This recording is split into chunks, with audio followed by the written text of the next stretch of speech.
Hello বন্ধুরা, আশা করি আপনারা ভালো আছেন ও সুস্থ আছেন। আমি তানজিলা বেগম, আপনারা দেখছেন তানজি ক্রিয়েটিভ গার্ডেন।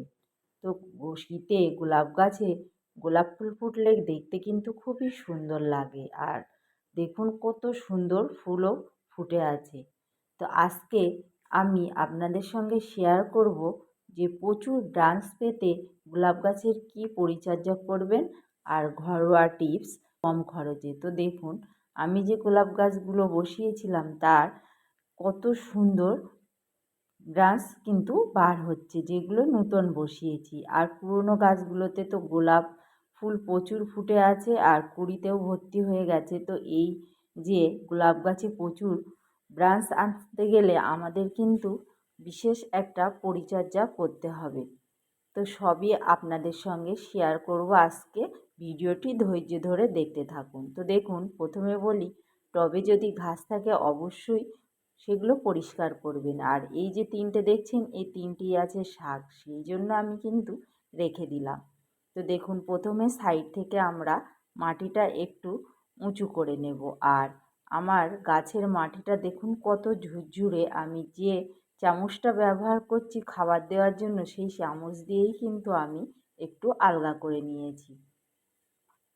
তো দেখুন, এইভাবে অবশ্যই আপনারা গোলাপ গাছের মাটি তৈরি করবেন। আর কিভাবে করবেন সে ভিডিও আপনাদের দেওয়া আছে। তো বন্ধুরা, এখন আমি গোলাপ গাছে যে খাবারটি দেব, তো গোলাপ গাছে আমি দেব 2 চামচ চা। যারা ফ্রেশ চা দিতে চাইবেন তারা ফ্রেশ চা দিতে পারেন, আমি দিচ্ছি ব্যবহার করা চা। তো দেখুন, আমি সেই আবার চামচের বদলে হাত কিন্তু ব্যবহার করলাম। হাতে কাজ করেই কিন্তু অভ্যাস হয়ে গেছে। তো আর গোলাপ গাছ কিন্তু অ্যাসিডযুক্ত মাটি বেশি পছন্দ করে।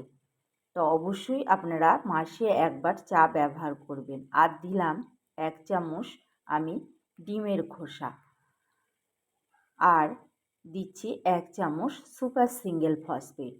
আর যারা লাল পটাশ দিতে চাইবেন তারা অবশ্যই 1 চামচ এই সময় লাল পটাশ ব্যবহার করবেন। আর দিচ্ছি 1 চামচ হলুদের গুঁড়ো। আর আমি এখানে কলার খোসা সপ্তাহে 1 দিন কলার খোসাটাকে ভিজিয়ে ব্যবহার করব বলে আমি লাল পটাশটা দিলাম না। এর আগে কিন্তু আমি লাল পটাশ ব্যবহার করেছি। তো যারা দেননি অবশ্যই দিয়ে দেবেন। আর যদি কলার খোসা থাকে অবশ্যই সপ্তাহে 1 দিন ভিজিয়ে ব্যবহার করবেন। আর আপনারা গাছে তো স্প্রে কীটনাশক আমি এর আগেও বলেছি, কাকা, নিম অয়েল এগুলো কিন্তু অবশ্যই ব্যবহার করবেন। দেখুন, এটা হচ্ছে অ্যালোভেরা। তো এখানে আমি 1 বালতি কিন্তু অ্যালোভেরা আমি গতকাল কেটে বালতিতে রেখে দিয়েছিলাম। আর আমি এই পানিটা আজকে ব্যবহার করব, কিভাবে সেটাও আপনাদের সঙ্গে শেয়ার করব, কতটা পরিমাণ দেব। তো দেখুন, আমি গতকাল যে কেটে রেখে দিয়ে আজকে কিন্তু আমি হাত দিয়ে ভালোভাবে কিন্তু রসটা বার করে তারপরে আমি কিন্তু গাছে ব্যবহার করব। তো একদিন আগে অবশ্যই আপনারা রেখে দেবেন। আর এই অ্যালোভেরা কিন্তু আমরা রুটিং হরমোন হিসেবে ব্যবহার করতে পারি। গাছে এর ফাঙ্গিসাইডের কাজ করে, শিকড় বৃদ্ধিরও কাজ করে। আর এই অ্যালোভেরা তাছাড়া আমরাও কিন্তু নানা রকমভাবেই ব্যবহার করে থাকি।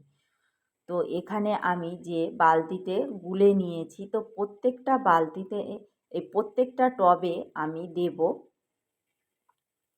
1 গ্লাস করে। আর যদি 12 ইঞ্চির টব হয় তখন আপনারা দেবেন 1.5 থেকে 2 গ্লাস।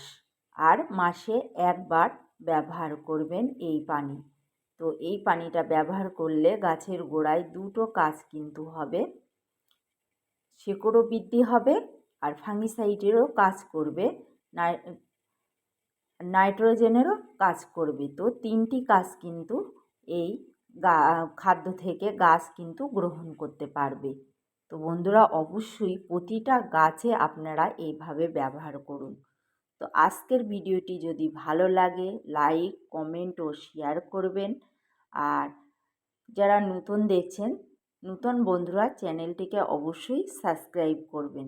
তো শীতের ফুল গাছ লাগান আর সবুজের সঙ্গে থাকুন। আর আপনার পছন্দের ফুল অবশ্যই আপনি আপনার ছাদ বাগানে রাখুন।